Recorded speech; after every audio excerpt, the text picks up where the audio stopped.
Antes de mais nada, gostaria de agradecer a todos pelo convite. O título genérico da minha fala é Semiótica e Política, e certamente eu vou trazer alguns problemas de semiótica que envolvem a política, ou talvez seja o contrário, problemas de política que envolvem a semiótica, na medida em que eles obrigam que a gente tome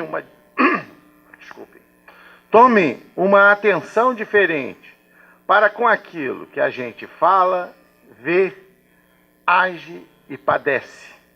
Ou seja, com todos esses elementos a partir dos quais nós nos tornamos capazes de nos formar e de nos constituir com alguma autonomia. Isso porque nós vivemos um período muito curioso, né, que é um período de transição e de transformação. Né?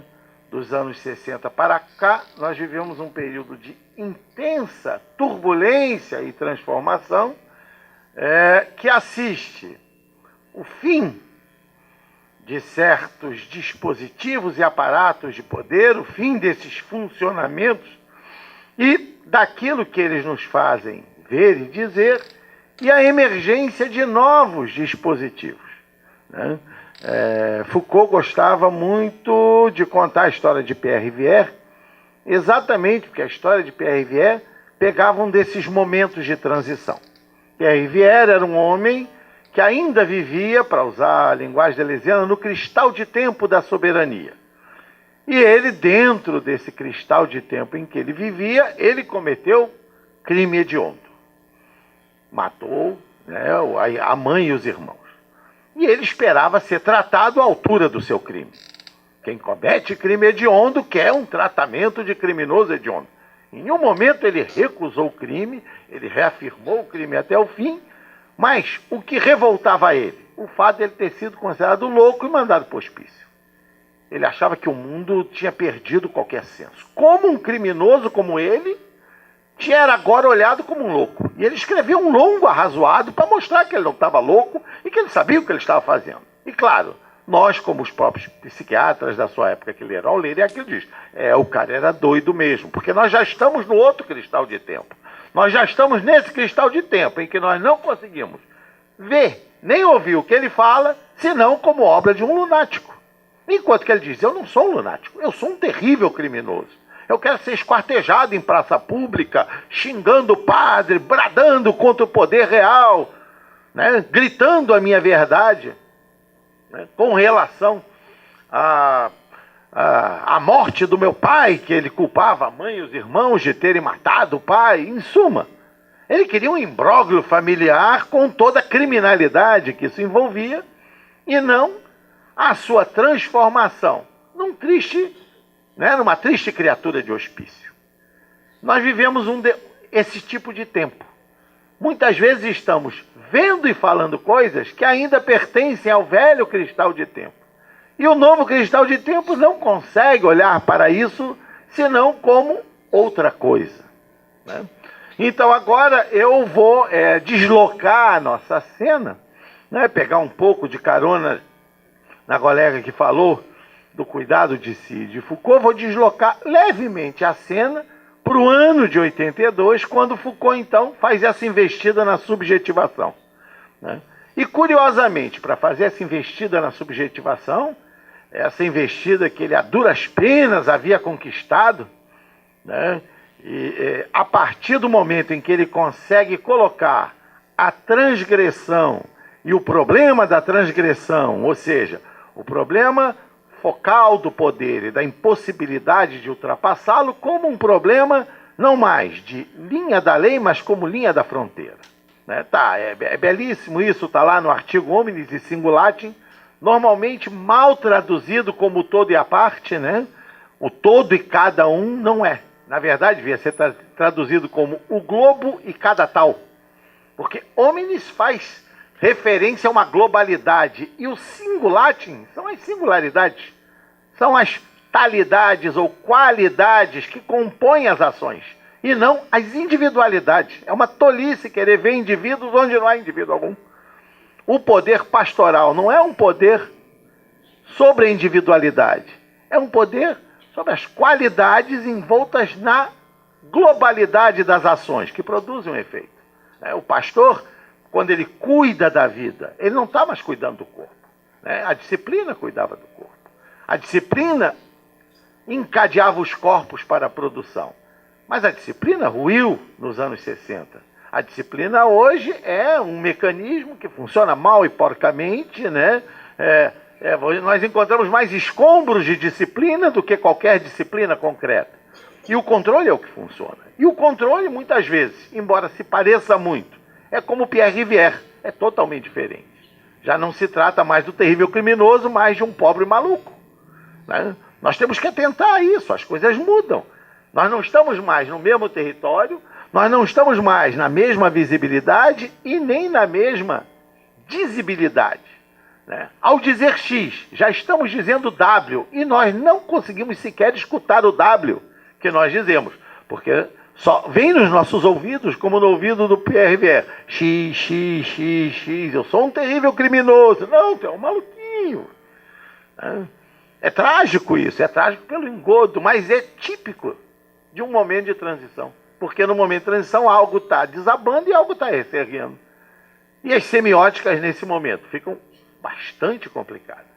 Então, Foucault, nesse momento em que ele desloca a questão do poder para a linha da fronteira, ao mesmo tempo, ao fazer esse deslocamento, ele reencontra a subjetivação no cuidado de si e na franqueza, na verdade como franqueza e liberdade, né, que dão a ele as duas faces do governo, o governo de si e o governo do outro.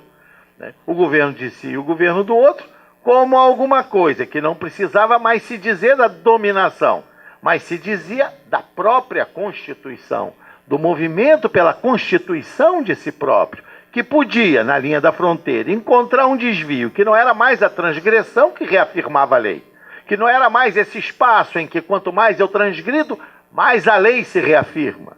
É por isso que Foucault detestava a noção de desejo, que Deleuze e eu, inclusive, adoramos. Ele dizia, o desejo está contaminado pela lei. E hoje, um psicanalista dos tempos libertários do desejo, como Bifo, vem dizer, cuidado com o desejo. O desejo hoje está todo contaminado pelo controle.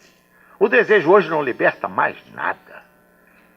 O desejo é uma categoria que tem que ser olhada hoje com muito cuidado, para que a gente não vire aquela formiguinha que vai parar, né, no fígado do carneiro. Né? Tem um vírus que contamina um carneiro e uma formiguinha.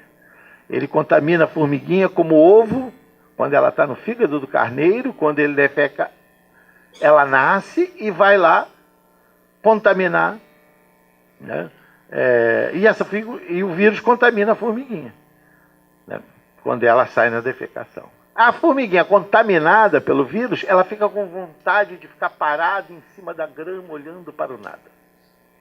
E aí o carneiro vem, come ela e o ciclo do vírus reinicia. Então, pense bem no que estás desejando. Spinoza já havia nos dito. Né? Muitas vezes, desejamos a nossa prisão como se tratasse da nossa liberdade. Há que ter um cuidado com o desejo e com aquilo que se deseja. Sobretudo, se estamos nessa turbulência, dessa transformação semiótica em que achamos que somos terríveis criminosos e nos tornamos apenas pobres coitados de malucos. Né? Então, Foucault, nesse momento em que ele fala disso, em 82, ao mesmo tempo, ele situa o desejo e a questão do desejo. Não, ele situa o sujeito, a subjetivação e a questão da subjetivação, não só no nosso tempo, mas na Roma Antiga. O que ele vai privilegiar? O século II romano. E ele vai privilegiar o século II romano porque é o surgimento do Império. E mais, o que mais vai interessar a ele no surgimento do Império é o fim da política republicana. É exatamente esse colapso da política republicana que impedia, na visão dele, que o sujeito se formasse plenamente, na medida em que esse sujeito ainda queria governar os outros, ainda queria dominar. Então é só no momento em que o império emerge, é só no momento em que o império, inclusive, vai se conjugar com a democracia, ainda que ainda que a gente possa discutir as qualidades e os limites que essa democracia vai demonstrar, é ali que o sujeito surge. E ele vai privilegiar 3 autores para pensar isso. Cícero, que vive no período do golpe de César, Sêneca, que é o tutor de Nero, e o rei filósofo Marco Aurélio, que vai criar um modelo do que é o imperador no Império Romano. E o modelo do imperador no Império Romano é um homem que se veste com roupas rudes, dorme em catre e tem um cuidado extremo para com todos os poderes que são a ele oferecidos. É o ápice do paradoxo. Um povo plenamente constituído pelo hedonismo e pelos prazeres, né? Na esteira de uma corrente filosófica que reúne estoicos, epicuristas e cínicos, e que, portanto, não tem nenhum problema religioso aí colocado, se tornam extremamente cuidadosos com aquilo que querem. E pensam como sua questão central o cuidado de si. Tomam como a própria questão do governo de si, né, o problema do governo do outro. Né? Como diz o Foucault, nesse momento, o governo do outro não se diz mais, né, pelo político, ele se diz pelo cuidado de si. Eu não quero, né? Quando ele pega a primeira vez o problema, né, com Alcibíades e Sócrates, Alcibíades quer governar o povo. E aí Sócrates mostra que ele deve primeiro governar a si mesmo. Cuidar de si. Cuidar de si é governar a si mesmo. Ora, nesse segundo momento, nessa trilogia de Cícero, Sêneca e Marco Aurélio, é o contrário. O cuidado de si é primordial, ele deve ser começado quanto antes e ele é até o fim da vida, e o governo do outro se diz para poder continuar se governando. Ou seja, o governo do outro exige agora um tipo de atitude, um tipo de investimento, em que o mais importante é continuar cuidando de si. Daí, esse deslocamento que Foucault vai amar, recuperar, da alétheia para a parresia, da verdade informativa, objetiva, que caracteriza a ciência contemporânea, para a verdade do sujeito, a franqueza e a liberdade do sujeito. A verdade da constituição do sujeito em contraposição à verdade objetiva das coisas. E o Foucault chama atenção. Isso não significa que nós temos conhecimentos diferentes, mas são modos diferentes de praticar o conhecimento. A água continua a ferver aos 100 graus, mas se isto é importante na constituição do sujeito, e se isso se diz de sua própria constituição, o importante aí não é a água nem a temperatura em que ela ferve, mas aquilo que o sujeito constitui a partir disso. Né? Então é um deslocamento radical. Saímos de uma verdade da qual o sujeito necessariamente está ausente, né? Pois no nosso mundo é a ciência que deve nos governar, são os outros que devem nos governar, e nós somos considerados incapazes de nos governar, né, por constituição, né, para esse lugar onde cada um pode se governar. Incipit anarquia, como diria o próprio Foucault.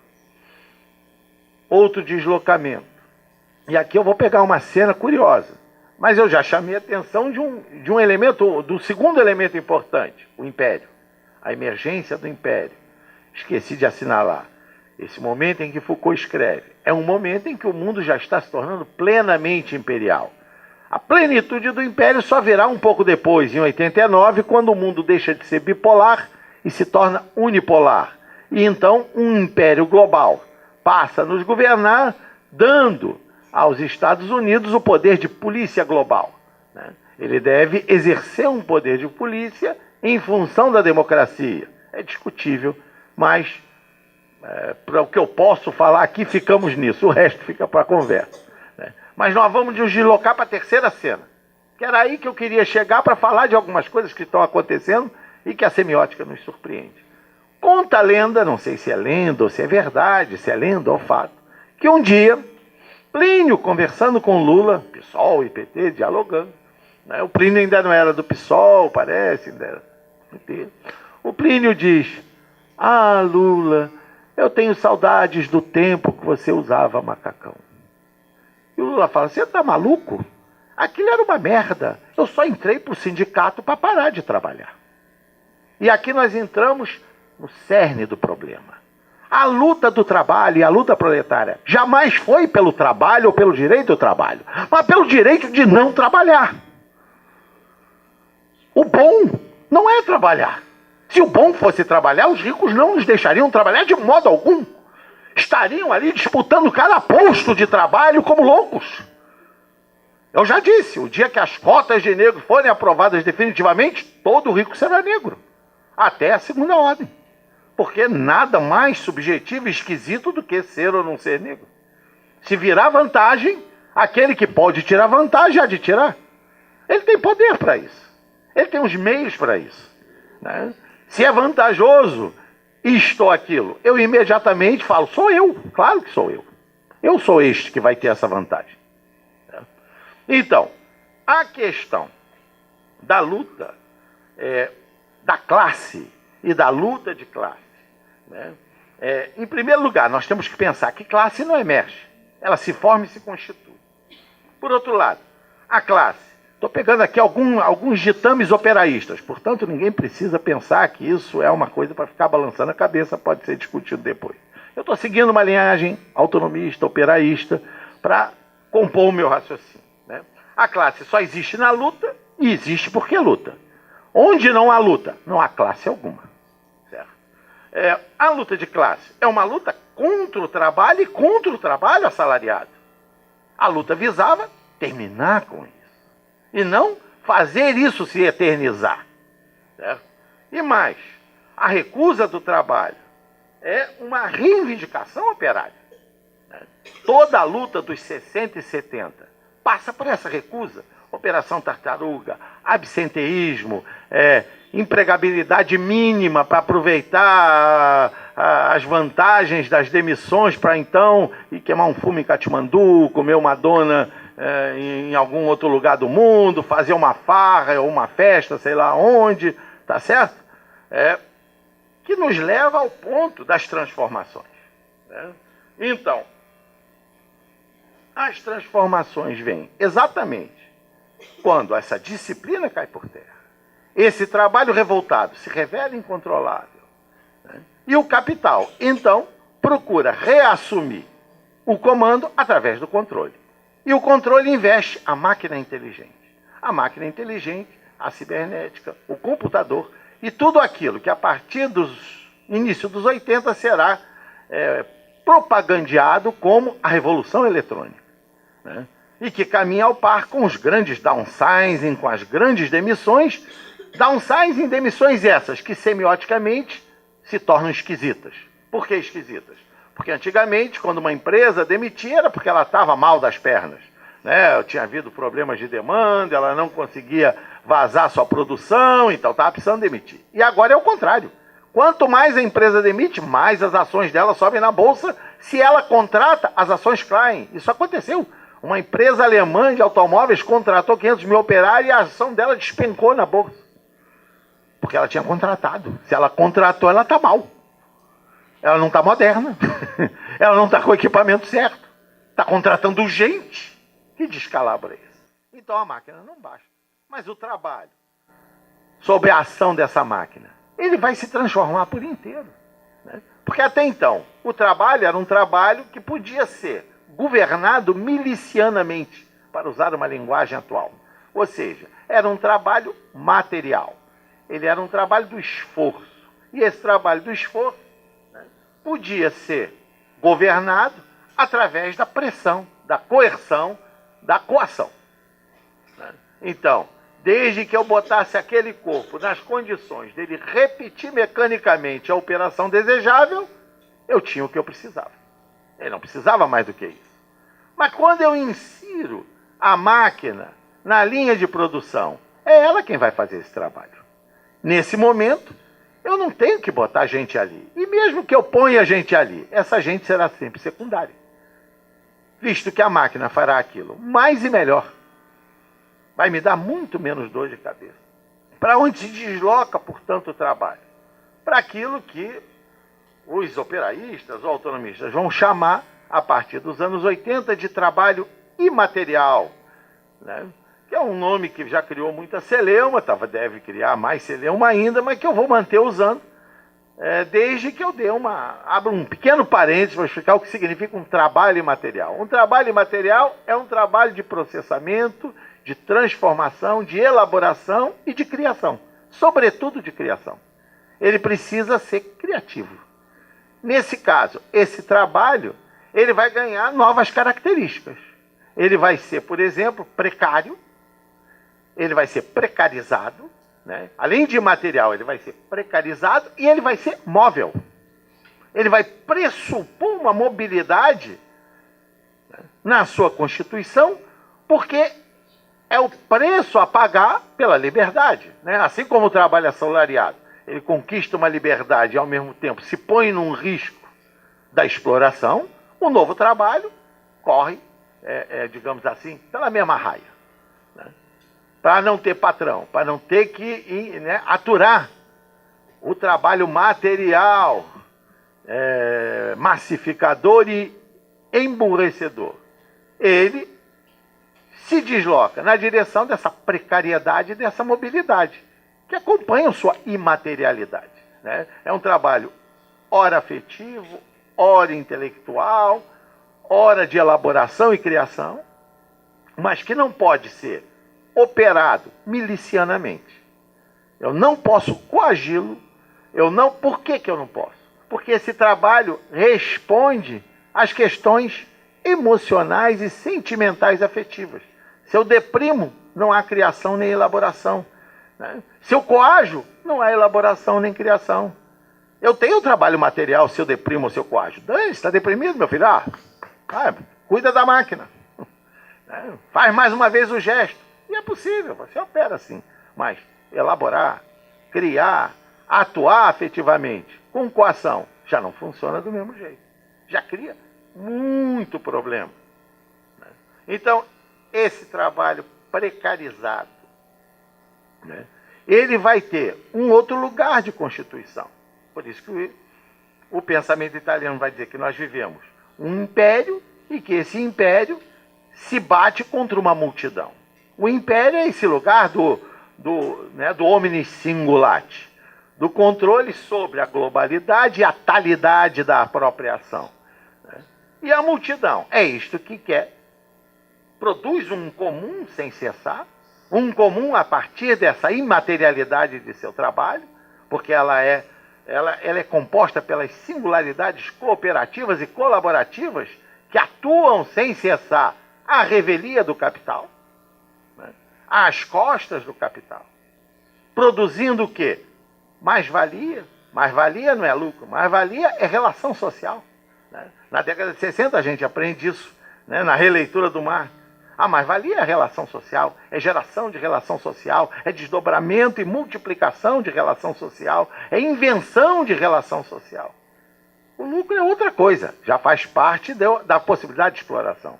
Só que o capital, a partir dos 70, ao mesmo tempo em que ele investe a máquina inteligente, ele investe a relação credor-devedor como aquilo que está na base da própria exploração.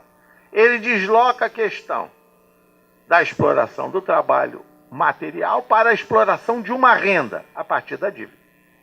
Então, o capitalismo financeiro que se forma nos anos 70, né, a partir do momento em que o Banco Central se emancipa e proíbe os governos de emitir moeda e obriga o governo e a população a se endividarem para sustentar a base da produção, e que é o início de toda essa cornucópia louca na qual nós estamos metidos hoje, na crise do subprime, né, essa máquina ensandecida que faz com que um evento de aparência extremamente lucrativa não seja senão a ocasião para gerar uma monstruosa dívida, na política dos mega-eventos. Lembrem-se que a Grécia deu uma Olimpíada antes de falir. E Londres está indo pelo mesmo caminho. Daqui a pouco eu conheço um país que vai sofrer a mesma coisa. Porque ninguém ganha, só o capital. Ao final tem-se dívida monstruosa que obriga a caçar hospitais, caçar escola, caçar qualquer tipo de serviço público. Esse trabalho imaterial, móvel, precário, ele tem o seu lugar de formação na metrópole, nas grandes cidades e nas grandes metrópoles. Por quê? Porque esse trabalho investe primordialmente a própria constituição do sujeito. E é aí que passa a guerra. E é nesse momento em que, então, nós temos toda uma guerra que se torna uma guerra da comunicação e da informação, através da mídia e através da invenção de uma nova mídia e de novos efeitos de mídia, como a internet, para que essa guerra se continue. E é uma guerra pela produção do sujeito. É uma guerra pela constituição do sujeito. E no Brasil nós hoje vivemos isso mais do que nunca, com a emergência da nova classe média, nova classe C, ou seja lá o que for que seja essa classe. Mas ela é uma classe, sobretudo de renda. E todo mundo diz, não, ela foi gerada por assistencialismo. E não percebe que os tempos são outros. Quando na década de 50 eu dava dinheiro para pobre, eu não estava mudando nada na vida de ninguém. Quando eu hoje crio uma Bolsa Família, eu estou criando uma cadeia produtiva sem fim e possibilitando a um novo grupo de formar renda. Porque eu estou dando crédito. No capitalismo financeiro, crédito gratuito tem valor. Tem muito valor. E não é à toa que o tempo inteiro a precarização passa pela insuficiência de fundos para forçar o trabalho a criar para o próprio capital. Monetização, e todas as práticas que cercam hoje o trabalho e a invenção. São processos de endividamento, processos de profundo endividamento, processos de formação e multiplicação da dívida. O que nos leva às lições do Antiédipo e do Deleuze. A relação credor-devedor como sendo agora uma base comum de Nietzsche e de Marx. O capital luta sem cessar para garantir a renda da exploração, advocatícia e midiática daquilo que ele considera a sua propriedade imaterial. Propriedade intelectual, direito de cópia, direito de aquisição e etc. Nos é cassado qualquer direito de aquisição, ao mesmo tempo em que o capital se dá todo o direito de aquisição. É dentro desse, por exemplo, desse perfil que empresas como a Microsoft podem servir. A Microsoft só tem um setor de publicidade e um setor de advocacia. Nenhum porcaria escrevendo programa. Ela não precisa, ela rouba o programa dos outros e os advogados garantem que eles são dela.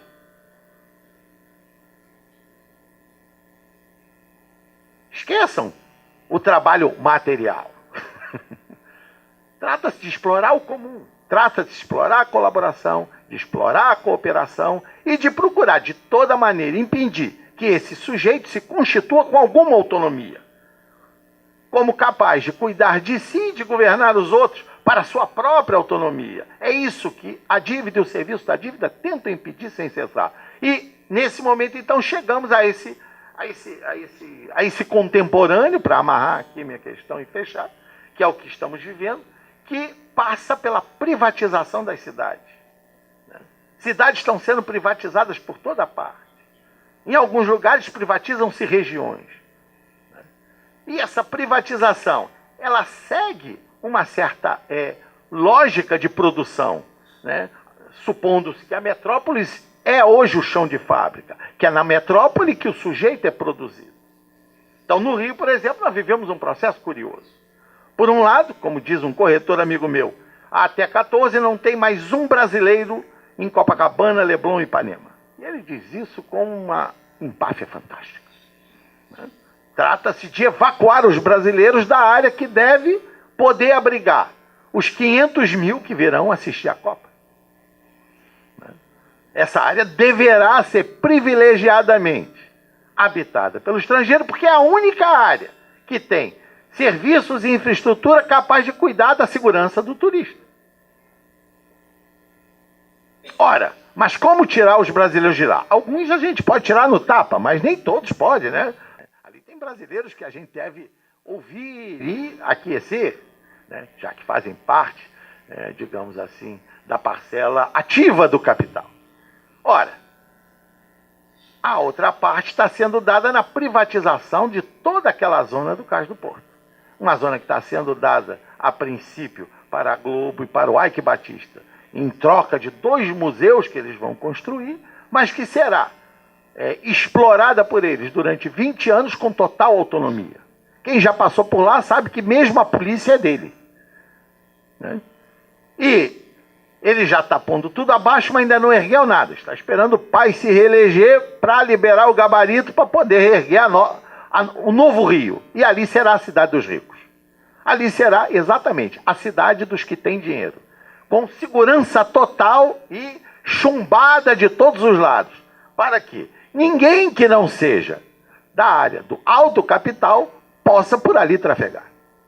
Então ali haverá segurança. Nós teremos 2 zonas de segurança. A área privatizada pelo Ike e a área turística, né, de Copacabana até o Leblon. O resto, que Deus os acuda. Mas isso por que isso é importante? Porque isso faz parte do serviço da dívida e da necessidade do endividamento. Por que isso? Porque o trabalho é aquilo que se recusa sem cessar. É aquilo que não se consegue mais obter. É aquilo que cada vez mais está insolente, indomável, pouco disposto a cooperar ou a colaborar para com o capital. Ele cada vez mais opera nas suas próprias, nos seus próprios termos e nas suas próprias invenções e criações. Isso que nos faz, então, pensar que para fazer esse ajuste semiótico entre o que a gente diz e o que a gente vê nessas transformações tão estranhas, das quais eu falei apenas alguns pontos, né? Mas muitos outros eu podia fazer. Por exemplo, não choca vocês que desde o início do ano 32 favelas tenham sido queimadas em São Paulo, todas por combustão espontânea e problema de fiação? Será que só eu tenho um bom senso estranho e fico desconfiado disso? Tem um mapinha já circulando na internet com a quantidade de favelas queimadas desde 2004. 32 é pinto. E depois falam mal de Nero e de Lacerda. Algo que me embarrou todos eles. O quatrocentão paulista Alckmin, né, de velhas famílias como os Prados e outros, né, foi muito além do que qualquer Lacerda ou Nero poderia sonhar. Como dizem nas grandes liquidações, estamos queimando todo o estoque. E eu fico pensando se amanhã o Paz não vai resolver certos nichos da Zona Sul de Copacabana e Leblon também demolindo e queimando por combustão espontânea, ou que outros nomes a imprensa vai inventar, porque a imprensa há muito deixou de ser instrumento da informação isenta. Ela é um braço acoplado de todo esse processo, junto com o braço advocatício. Não me choca apenas que eles digam que é combustão espontânea. Me choca que toda a imprensa continue repetindo como zumbi: combustão espontânea, combustão espontânea. É um processo de hipnotismo, né? A combustão espontânea ganhou facetas que começam a me apavorar amargamente. Vai que ela me pega amanhã. Então, voltando aqui ao nosso fechamento. A luta hoje, né, longe de ser aquela que muitos nos dizem que é a principal, porque quando Dilma não dá o aumento dos professores, ela diz: eu estou guardando postos dos trabalhos, das fábricas, né? A luta hoje não é pelo direito do trabalho, né? É o trabalho do direito, é o trabalho pela renda mínima, é o trabalho pelo direito do trabalho, poder ser colaborativo, cooperativo, sem precisar estar o tempo todo nas mãos do capital. Muito obrigado.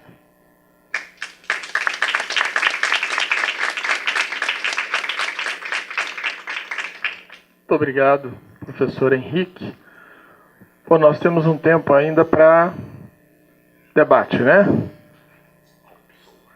Isso, muito bem. Então, fica aberto para perguntas, questões que as pessoas queiram colocar em relação às palestras que foram feitas. Bom, cumprimentando a todos, professor Túlio, professor Gonzalo, professor Henrique, professor Daniela.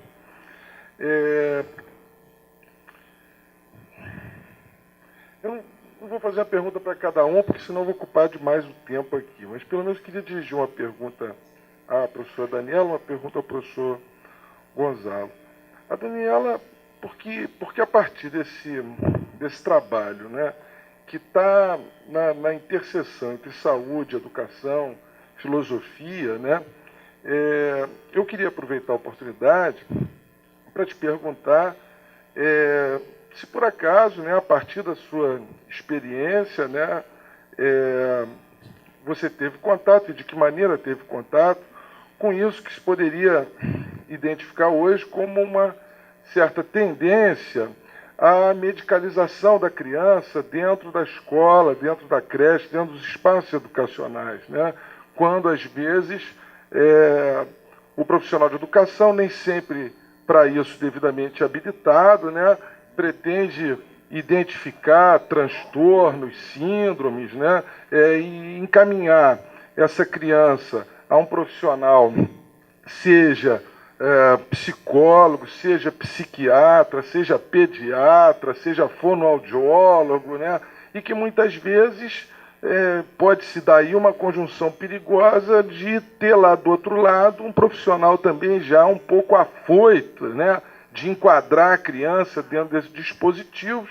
Então a minha pergunta para você, Daniela, é nesse sentido. E ao professor Gonzalo Montenegro, não sei, me interessa muito a tua fala, né, sobretudo no que toca ao Spinoza, mas me pareceu assim, se eu compreendi bem, pode ser que não tenha me entendido bem, né, que para pensar as lembranças de uma molécula, né, seria necessário ir além por assim dizer, do esquema spinozano e chegar a Leibniz, né? E justamente minha indagação é essa, né? Quer dizer, qual seria a vantagem de, nesse ponto, irmos a Leibniz, né? Já que, bom, como se sabe, Spinoza, o pensamento não é privilégio do humano, nem do animal, mas inclui de forma indiferente a própria matéria, né? A matéria de Spinoza é povoada de afetos, de afecções, ou melhor, bom, ela corresponde, segundo o paralelismo spinozano, também a expressões que se dão no plano do pensamento, né? É claro, sim, que Leibniz possa agregar essa discussão, sim, mas do próprio ponto de vista do tratamento da questão do devir, né, quando se tratou aí do problema da transubstanciação, né, do pão no corpo de Cristo, né, se em Leibniz, né, o corpo tem que perder partículas e ganhar outras para transformar-se, para devir, né, eu pergunto, talvez Leibniz não tivesse mais próximo de uma espécie de teoria da individuação, como a teoria do turbilhão cartesiano, né? Porque, e além disso, coloca a relação hierárquica, né? A relação hierárquica entre as partículas. Eu vejo que no Spinoza não há nem hierarquia, nem há necessidade de ganhar e perder partículas, nem propriamente de homogeneização, embora as partículas fluam incessantemente, renovando os corpos, porque a transformação vai se dar puramente pela mudança da relação, né? Ou seja, embora o fluxo das partículas seja seja um fato, não é isso que consiste em Spinoza o devir, senão a mudança de uma relação. Então a minha pergunta é nesse sentido, né? Qual é a superioridade e o que traz de vantajoso para nós, de estratégico para nós, colocar o Leibniz aí? Essa é a minha indagação. Obrigado. Bem, assim, eu acho que eu posso responder, talvez menos a partir dessa pesquisa, mas a partir da minha experiência também como formadora de professores, como interlocutora das práticas nas escolas, enfim. E, de fato, assim, o que eu vejo acontecer, né, primeiro que as escolas, os espaços institucionais, né, que acolhem a criança com esse intuito da educação, enfim, são espaços ainda muito antigos, né, que funcionam num regime ainda disciplinar, individualizador das crianças, e muito mais. E produzem, e na verdade o que eu percebo é que as práticas produzem, e os próprios professores produzem os sintomas, né? Porque as crianças hoje, né, atravessadas aí pelo contexto da comunicação, da informação, como circula na nossa sociedade, né, as crianças, por exemplo, de fato, prestam atenção em múltiplas coisas ao mesmo tempo, mas a escola não tem... faz disso um sintoma, né, de déficit de atenção. Né? Na verdade, as crianças hoje são capazes, sim, elas podem fazer o dever de casa, ver um filme e concluir suas tarefas fazendo 2 ou 3 ao mesmo tempo, mas isso não cabe na escola. E o que eu percebo é que os especialistas muitas vezes são convidados a comparecer quando a escola não dá mais conta das crianças e de olhar o que podem as crianças, como elas são hoje. Enfim, e de fato é uma questão que tem a ver com as falências, aí, com as fragilidades da própria educação, da própria pedagogia, né? E muito mais do que com as crianças. Então, o que eu tenho percebido assim, na minha experiência é esse caminho. Né? Bom, professor, obrigado pela pergunta. Na verdade, porque tive me fazendo a mesma pergunta muito antes de pensar na própria palestra, assim, porque se já, como Spinoza, tínhamos suficiente, precisar um pouco de Leibniz.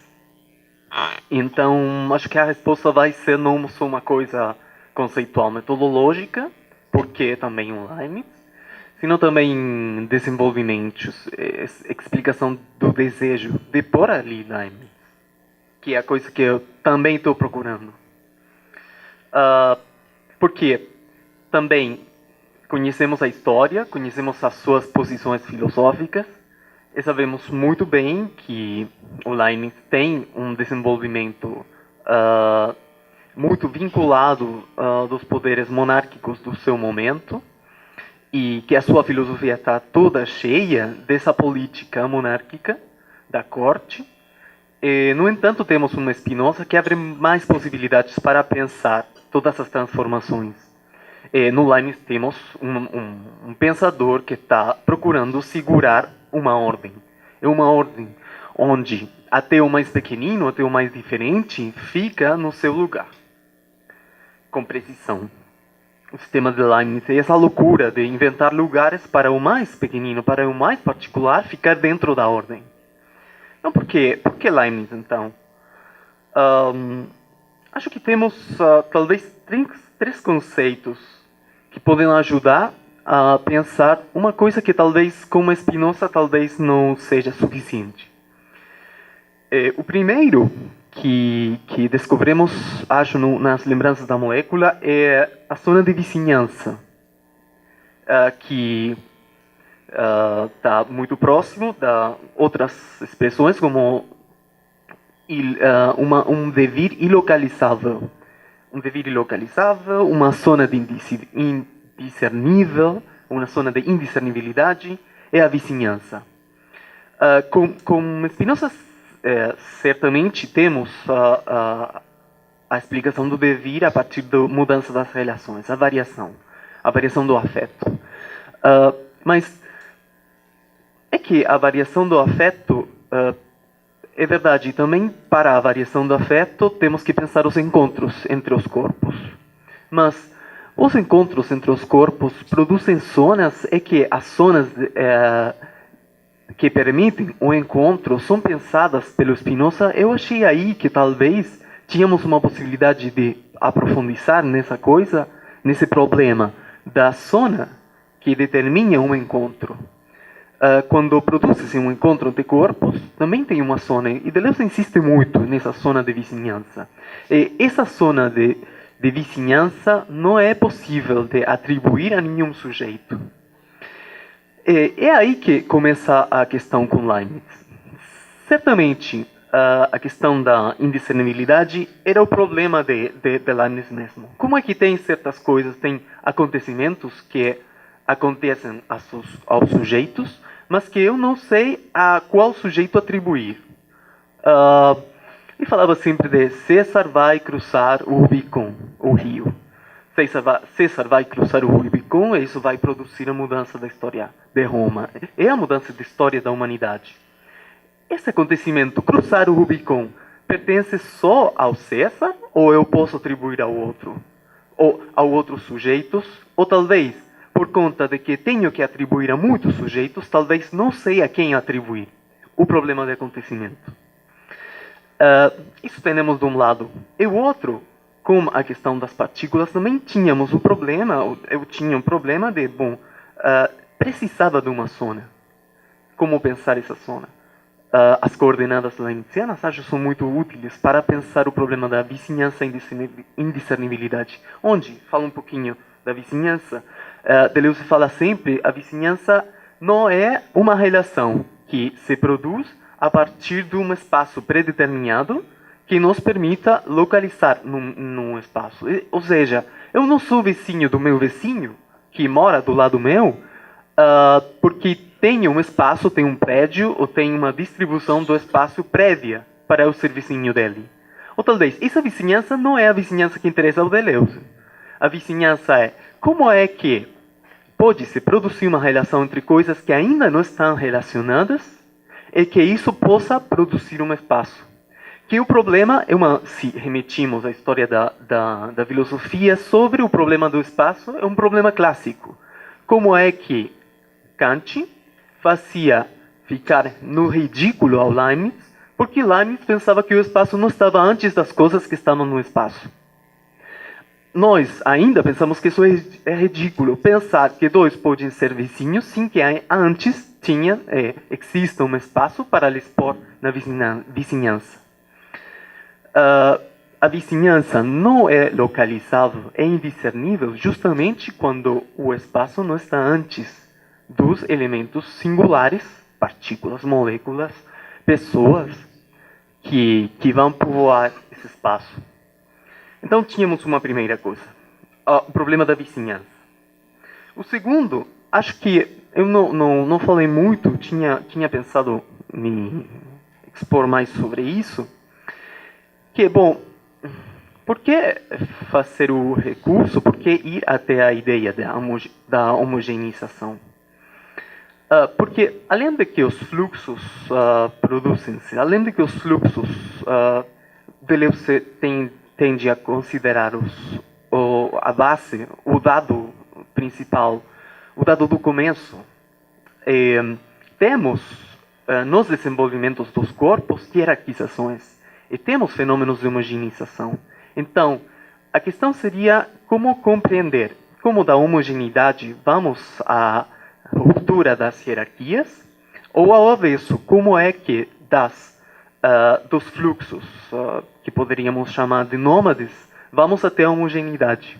Acho que o fenômeno da hierarquização, segundo descreve Leibniz, para pensar o corpo, como é que se produz o corpo, é interessante. Mas também eu acho ainda mais interessante a perspectiva que desenvolve ao respeito Gabriel Tarde.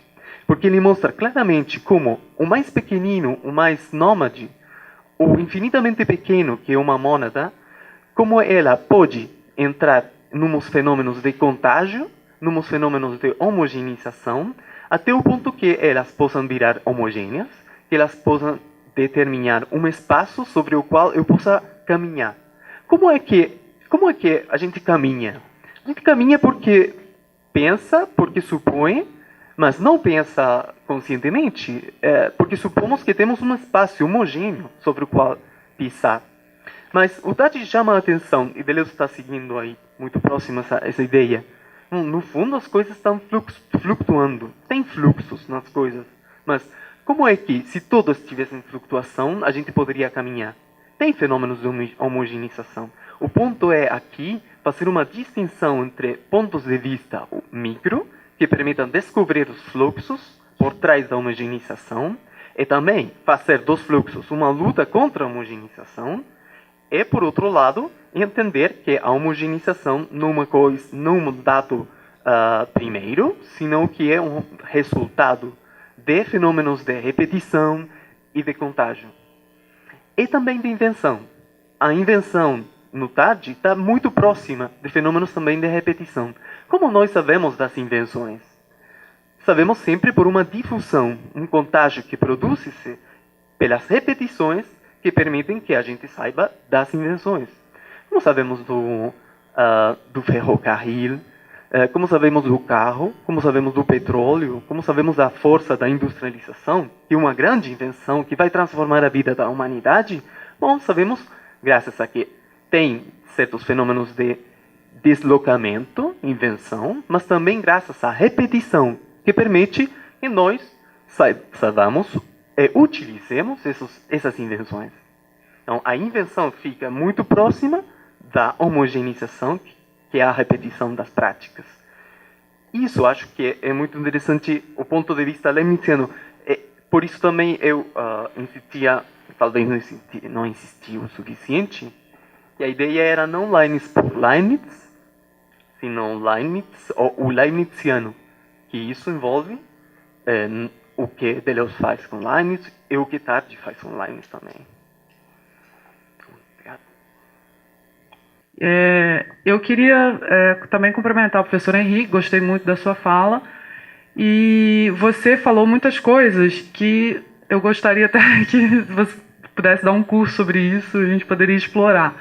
Mas, enfim, teve uma questão que você tocou que me intrigou bastante, sobre o fato de que os países que estão sediando as Olimpíadas, enfim, essas comemorações, grandes eventos esportivos estão falindo. E a gente sabe que a gente tem uma Copa do Mundo, Olimpíadas, a gente teve o Brasil, né, a bola da vez, entre aspas.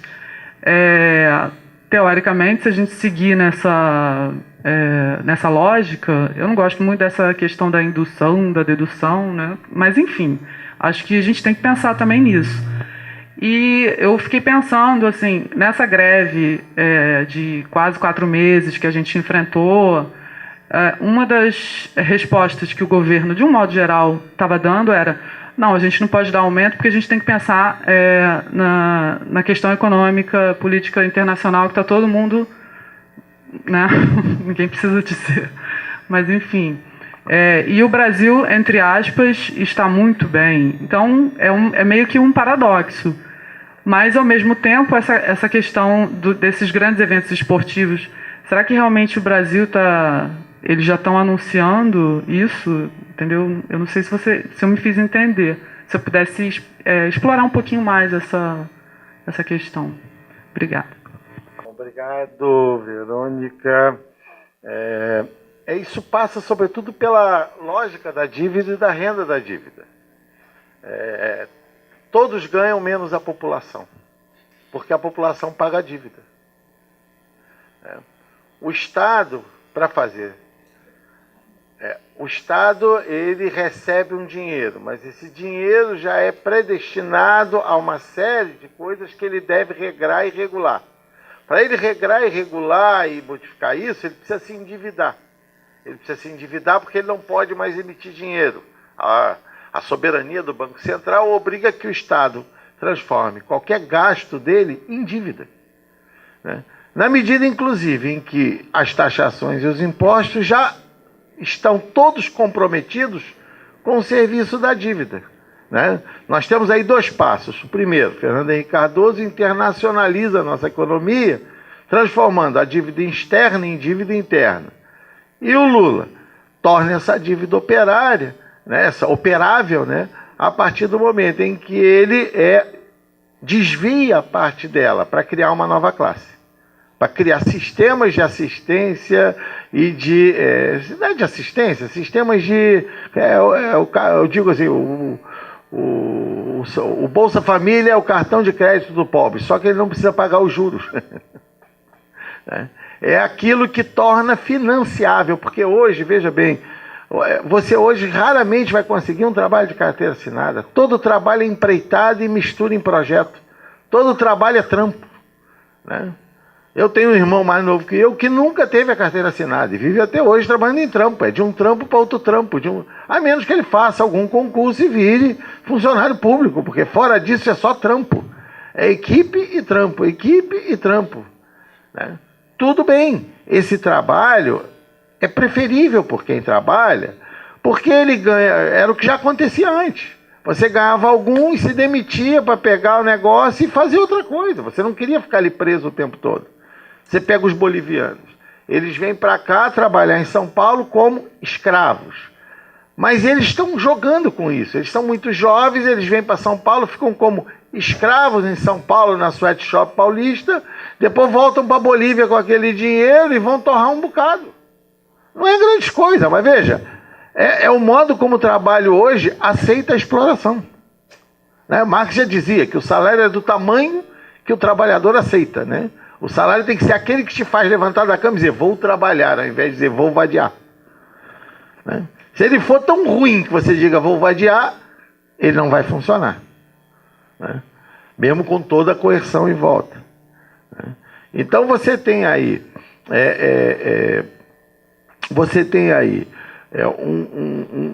hoje como um valor primordial no trabalho, não o emprego, mas a empregabilidade. O que significa isso? Isso significa que você tem que estar o tempo inteiro pronto para ser empregável.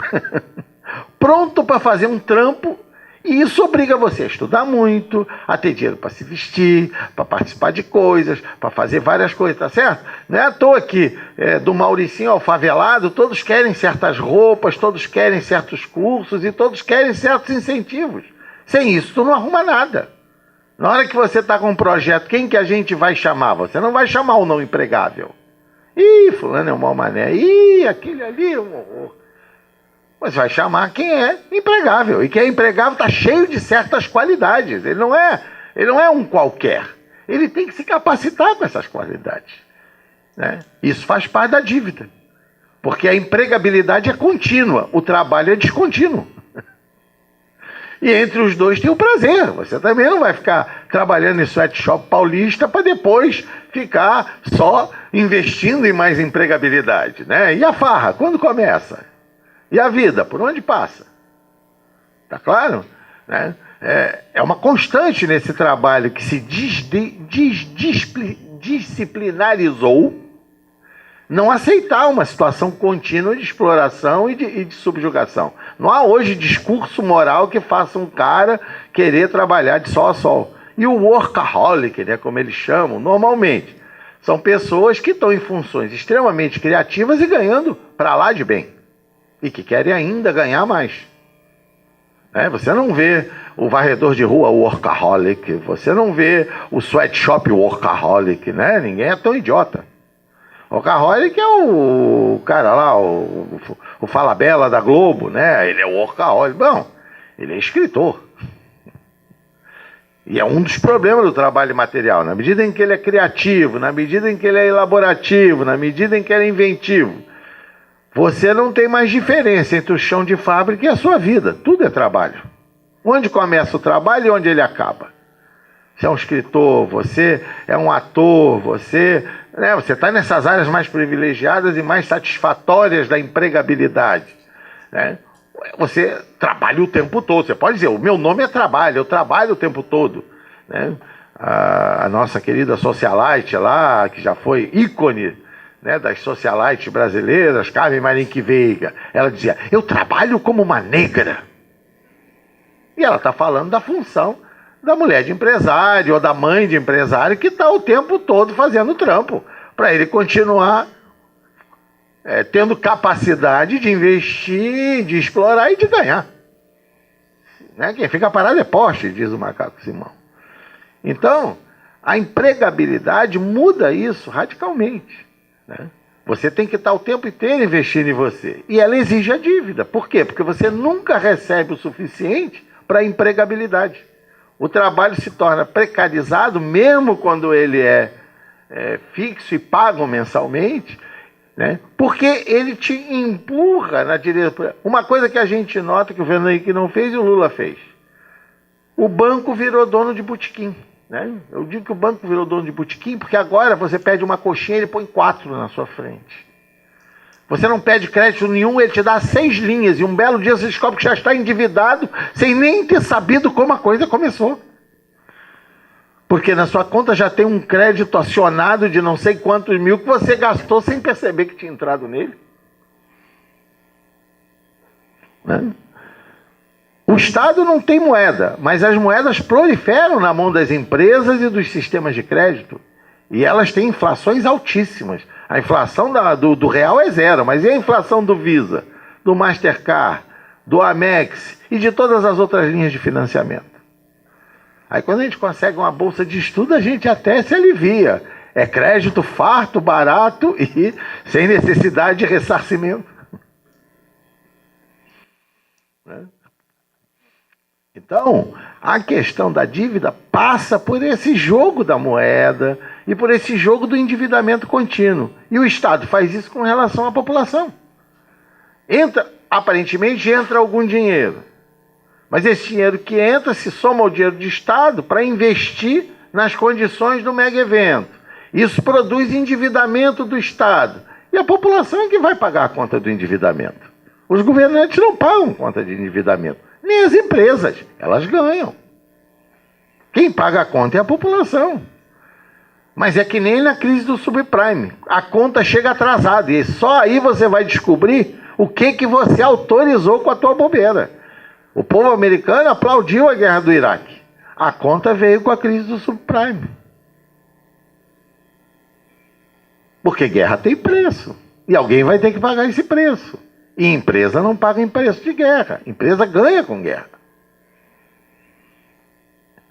A dívida é uma questão séria. E ela é uma renda que o capital agora exige, né? Uma renda parasitária, uma renda de corrupção que ele exige, né? Para deixar o mundo funcionar.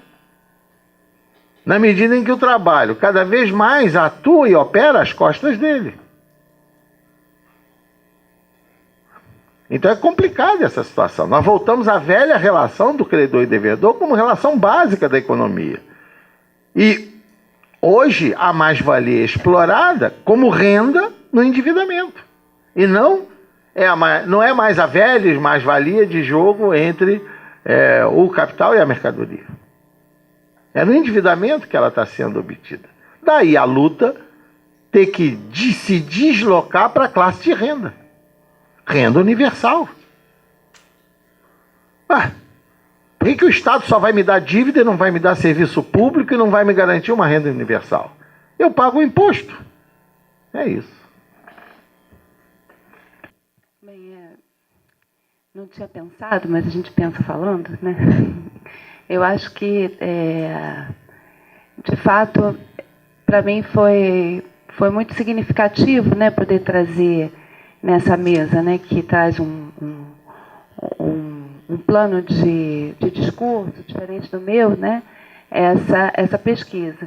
E, assim, a gente tem, hoje em dia, né, o campo da educação, de fato, é uma batalha, né, e que a gente possa estender, né, os conceitos, as discussões teóricas, para ir além, né, dos preceitos pedagógicos mais tradicionais, né, e compreender as possibilidades relacionais, né, das crianças que aprendem nas escolas, as suas potências, as suas possibilidades, para além dos resultados pré-definidos que os adultos têm como expectativa para elas, né, nesse cotidiano, nesse movimento que a gente se coloca, né, compreendendo a importância do currículo, da rotina, né, como espaços de previsibilidade fundamentais para que haja uma visibilidade, né, mas que a gente possa olhar e para além, né, desse esquadrinhamento, né, que já está produzido, que já está ali, né, podendo estender mesmo as capacidades e as possibilidades, encontrar e promover espaços de encontro, né, desses sujeitos aprendentes entre si. A gente muitas vezes precisa olhar para fora da escola para compreender como as crianças aprendem entre elas, porque se a gente for olhar para elas dentro da escola e dos espaços institucionais, a gente não vê as crianças, a gente só vê os adultos e as suas imposições, né? Então a gente precisa olhar os recreios, os parques, as famílias, muitas vezes, para poder compreender os modos de relação e de afeto entre as crianças. Isso é um sinal, né, do quanto que é preciso reinventar, né, o espaço institucional.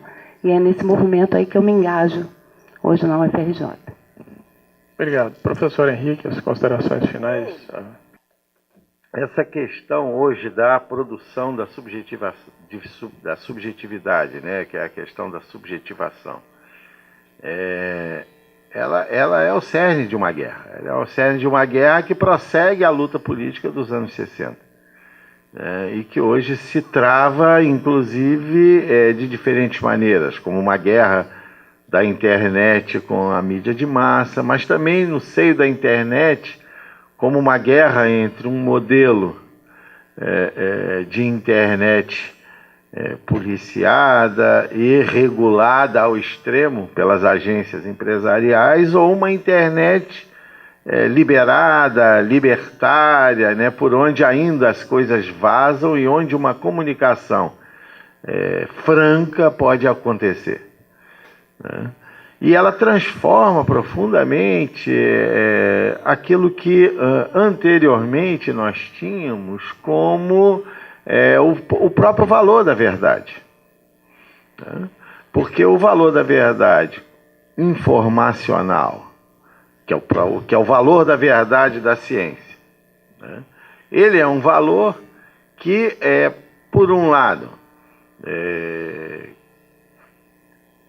abraça e autoriza inteiramente a objetividade da verdade, os 100 graus onde toda a água ferve, né? Mas que, como o próprio Heidegger apontava, velam aquilo que se passa no seio dessa verdade, que é o que leva alguém a desvelar essa verdade e apresentá-la como tal, né? É todo o jogo que o Heidegger faz entre desvelamento e velar, né? Você desvela algo, mas você vela o gesto que desvelou, né? O que faz alguém dizer que isso é verdade. É uma questão, por exemplo, que o Foucault travava desde a história da loucura. Nietzsche já tinha apontado, é necessário para operar a verdade de modo libertário pensar a origem vergonhosa da verdade. A pudenda origo, né, fazendo até uma referência jocosa à questão sexual, já que a pudenda origo era sempre a origem de uma doença sexual, né, que é a origem vergonhosa de algo. E Foucault praticava isso muito bem, né? Ele ia lá até aquele lugar onde o inventor do tratamento do choque elétrico contava que ele tinha tido a ideia num matadouro de porcos, né? Vendo os porcos se acalmarem, tomando choques, né? Eles que estavam tão agitados e produzindo tanta perturbação. Então, ir até esse lugar é encontrar a origem vergonhosa da verdade, né? Ninguém desvela uma verdade sem já estar, de algum modo, implicado nessa política. No dia seguinte que a mãe África revelou que todos os Homo sapiens vinham da África, apareceu uma teoria inglesa dizendo que os anteriores ao Homo sapiens foram impiedosamente massacrados, mas alguns tinham sobrados. E que havia uma guerra sem fim entre esses negros e os brancos. A verdade da ciência nunca vem de lugar algum. Ela vem de algum lugar. E ela marca algo que o sujeito vela na enunciação científica. Do gen, do tratamento, né? A ciência, ela se enfeita bastante para nos governar, mas ela não para de esconder aquilo que efetivamente nos governa através dela, né? Foi-se o tempo em que os ricos da terra vinham do protestantismo. Hoje todos se converteram ao catolicismo radical e são amigos do Papa. A alta classe norte-americana é toda católica radical, a começar pelo Bush. Ninguém mais é protestante, ninguém mais é evangélico. Como as nossas elites latino-americanas são católicas radicais. Por que é necessária essa conversão? Por que você tem que passar do evangelismo ou do protestantismo para o catolicismo para criar um novo tipo de riqueza, né? Uma riqueza que despreza a pobreza e transforma a pobreza em crime. Hoje todo mundo grita aos 7 cantos qualquer tipo de sexo que faça, mas ai de você se falar da sua classe de renda.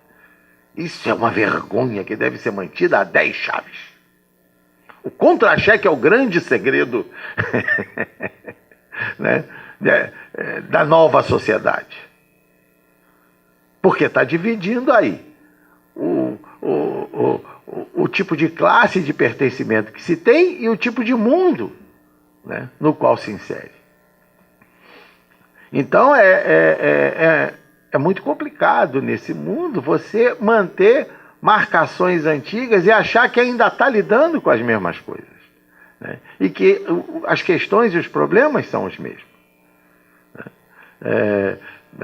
Não se trata de reclamar de você manter postos de emprego, mas se trata de pensar se a grande sabedoria do governo Lula, esse que todos dizem que não sabe falar e é um analfabeto, mas foi fabricado pela educação das escolas técnicas, que os paulistas querem universalizar, né, para depois rirem de como todos falam errado, né, já que as escolas técnicas parecem se especializar, né, no adestramento animal de gestos e atos, né.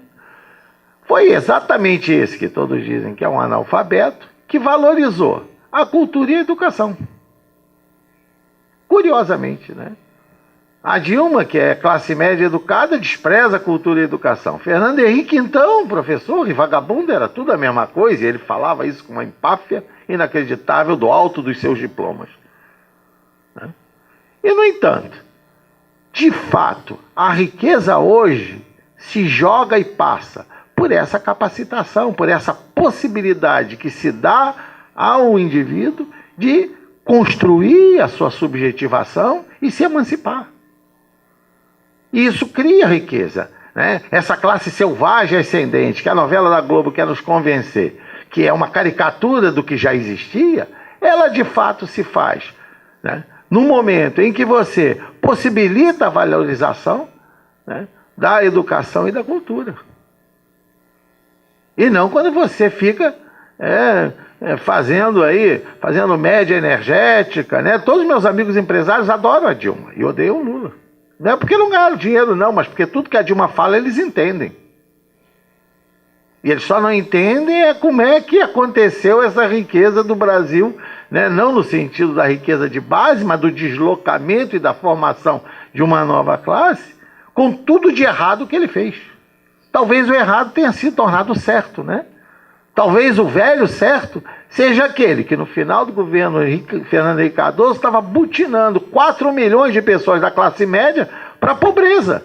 E ele se mantinha na empáfia inabalável, né? Nós temos que ajustar as nossas lentes e os nossos discursos para não ficarmos clamando pela nossa miséria como se fosse a nossa riqueza. Obrigado, professor Henrique. Professor Gonzalo.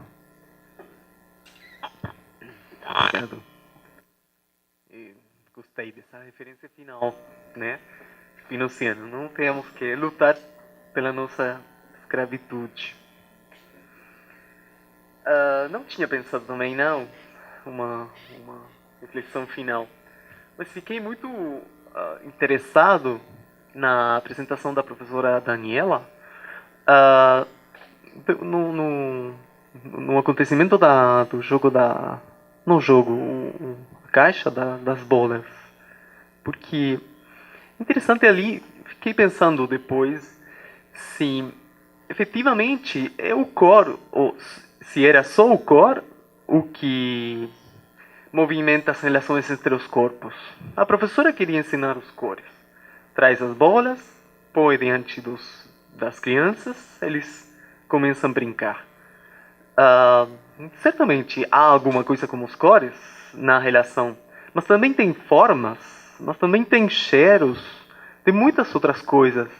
O problema, justamente, dos corpos é que dependemos de uma hierarquização das qualidades, e as qualidades, por sua vez, dependem de uma hierarquização ao respeito de uma substância, de um substrato, que é a bola. A bola tem cor, a bola tem forma, a bola tem cheiros. Acho que esse é o problema que eu estava procurando pesquisar. Ou seja, como é que produz essa formação das hierarquias e da distribuição das qualidades numa coisa? Como é que a coisa tem as suas qualidades? Ou, dito na linguagem que utilizei na palestra, como é que uma mônada tem o seu corpo? Como que alguém tem uma possessão de outras coisas? Como que a bola tem, ou seja, possui cores, cheiros, formas? Não será que nos fluxos temos que pesquisar com muito detalhe a configuração dessas partículas? As partículas não temos que pensar necessariamente como um ponto pequenino. As partículas são justamente o problema que aparece quando temos coisas fluentes, onde não sabemos ainda quais são a sua distribuição, quais se correspondem a esta qualidade ou a outra. Não será que o cor estava devendo uma forma e a forma estava devendo um cheiro? Estava tudo isso acontecendo, talvez, provavelmente, nas crianças. E nós, que temos já uma formação ao respeito do que é uma bola, sabíamos que, bom, a professora talvez não estava fazendo bem a aula, porque as crianças estavam brincando e não estavam aprendendo a diferença entre as cores. E não estavam, ou seja, não estavam fazendo a distribuição das partículas segundo a hierarquização que a pedagogia exige. É isso. Essa reflexão, fiquei muito interessado.